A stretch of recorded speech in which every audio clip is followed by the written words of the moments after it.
Wow, he benched his own brother, huh? Yes, as we were talking, his brother Adam was not happy about that situation, being benched after going 3 for 3. But Ali trying to get everybody involved, and I think Dash was a little wanted to see the field a little bit also. So it's not easy being a captain of the YMSL, but and Ali I think is playing at a level I don't think he's ever played at this level in his career. No, I played one game for them, and pitching he was awesome. I'm not even talking and about pitching. I think hitting just all around. He's incredibly scary at the plate. I mean, I don't know why anybody would pitch to him. Well, he's got Saban lurking right behind him also. And David Harari after that. Right, so Ali, I think, is probably the best power hitter in the league for a few years now, right? The best hitter in any way in the league. He bats over 500-600 every year, but you can't just put him on. No. You can't walk him in Logan Road with Saban coming up. He didn't have as much protection. Right. I mean, years ago, Saban hit the ball into the trees when Richie... What's the name? Richie Shalom caught the ball and bumped into the tree. Yeah. I was on that team. So Saban hit the ball in that tree in deep left field one time, around 4 or 5 years ago. As good as Ali is, you can't just put him on and face these You got to pick your him. poison, really. I mean, Now, in years past, Ali didn't have protection, and I'm sure he got pitched around all the time. Protection. Right. Which is why this year he just stacked his team. He didn't worry about the field. He got bailed out with his second baseman, who's a Gold Glove candidate, but he didn't worry about the field. He made a trade for Azer. He made a trade for Azer. Yeah. Get a shortstop. And interestingly enough, Brackett was hit leadoff this game, both games. So, I saw that. Yeah, he was hitting leadoff. I wonder if he ever let off before.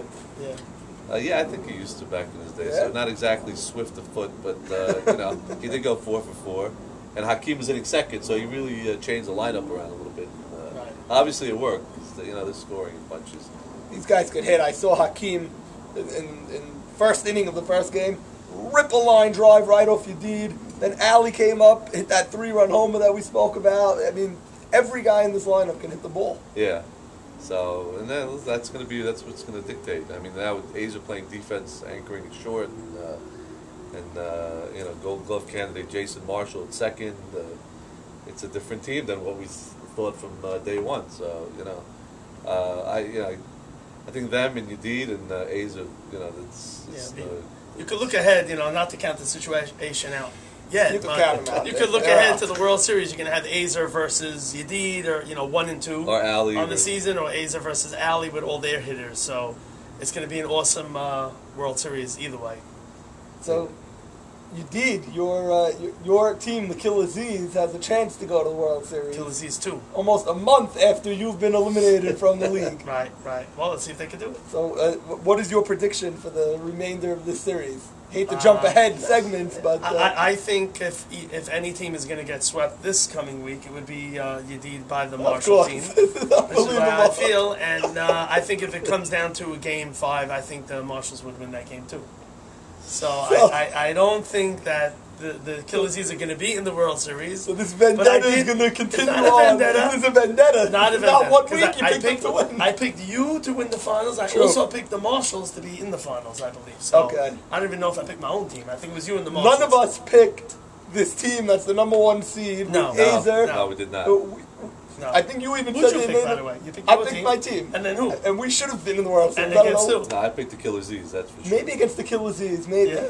Possibly. We have to check to go back to the videotape. No, I definitely picked the Killer Z's, but against Maurice's pieces. But I did pick him to go all the way. But I will say this: I could not disagree more with you than what you said.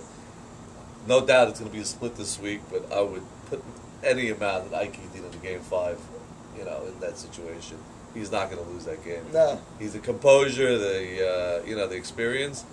And that other team could just snap when it's 1-0, So I would think in a Game 5, I would definitely say Ike is going to pull it off.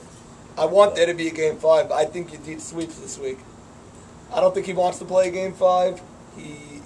He's won the championship so many times. He's been there. That team won the championship last year, more or less. The Killer Z's. I think they're going to win Game 3 and 4 this week. And I don't know, but I'm excited to see. I mean, any of the combinations possible. But I mean, to see Azer and Yedid in a 5-game series, I think is Yeah. You can't ask for anything more than Would be that. great. I mean, that's like, you know, the 1-2 team and the two best pitchers, two Hall of Famers. I think is going to be a classic. But listen, that's why we play on the field. You know, we could be sitting here, and the situation could be jumping up and down at the end of the years. Right. So now both games are going to be played here at Memorial. Yes. Right. Both games Memorial. One Memorial 2. Wow. So we're going to have to set up our booth on site. On site. Yeah. Now we'll be here live at 9:03 Eastern Time on Sunday First morning. pitch. And you know, we'll have pregame. We'll have all the guests. You know, I'm sure Saban will come by, and I'm sure we'll hear from Yedid and Aza themselves. And Bob, I want to thank the lighting crew, the audio crew, for sure. everyone down in the truck downstairs that made this on-site Dashless report possible. Yes. So thank you to all the guys behind the scenes. You can see the field is in immaculate condition, so we're going to be. Well, we just saw when we were setting up, we saw the grounds crew here. Yeah, you can even hear the lawnmower in the background a little bit. Amazing what they do to these fields before the playoffs. You know they mow the lawn, the lawns. You know, it's not just the day before; it's a whole week to get it ready for what we need, and that's why that's why the best field, and the YMSL only deals in the best fields. Yes. So so now we're both on agreement that pretty much the Killer Z's and. Well, we said the situation first. Yeah. The only thing we're agreeing on is that the situation is not going anywhere. Right, that's what we agreed on. That it's a bad situation. I think we're all picking a split this week for Marshall. No, I'm picking a sweep. No, I want to split. I'm going to pick Yedid to sweep.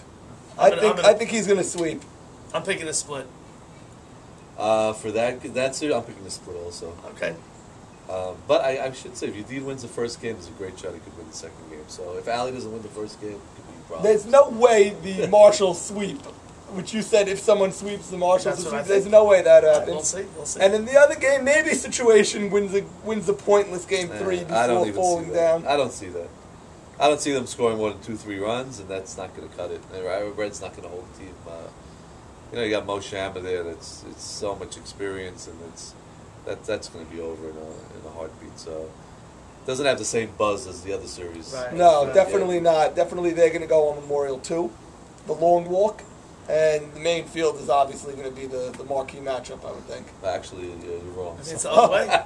It's the other way around. Number 1 seed gets their choice, and they pick the. Wow. So. Okay. So the fans are going to have to. Don't worry, there will be shuttle service. There'll be shuttles, okay. Now, what about this? What if Azer disposes of them in 52 minutes again? Yes, we could move. We move? Yes. That's good. Yeah, no, we talked about that. We spoke with the mayor of the town just to make sure that everything's good. But, I don't know if we can do that mid-game. I'm sure, if it's a game after, 2. Yeah. Mid-game would be a logistical nightmare with our crew. We already talked with the transportation department and the traffic to see how we can get the fans from 2 to 1 in an orderly fashion. So I think. Now, Bobby, is the changing the subject to the Gold Gloves and all those awards, MVP? Are all those votes tallied and are all those votes in? They should be in. It was closed yesterday as of 9 p.m. Eastern time. Okay. They're all sealed in envelopes. Yes, I think Waterhouse and Poor handle the Academy Awards there, handling to monitoring security of the envelopes. Yeah, we hired the law firm Rishti Mishan and Dweck to overlook it. So they're the only ones who know. But there's a lot of awards, and I think judging from the initial reaction, a lot of the races were incredibly close. Yeah, I think yours and Stevie Cornman.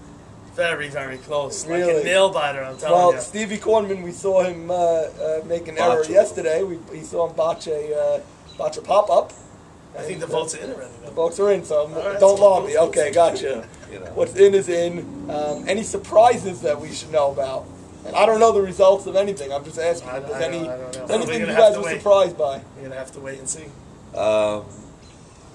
Actually, was there any surprises told? I think Ricky Towell's running away with scorekeeper.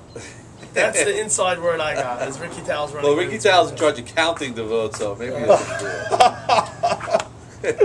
No, and of course, all the buzz is about the commercial of the year as well. Oh boy! With the late entry, not on the ballot, was the dash and the famous Ali Marshall. Unfortunately, that did not make the cut. And had it been there, that might have been add a little twist to the Right. thing.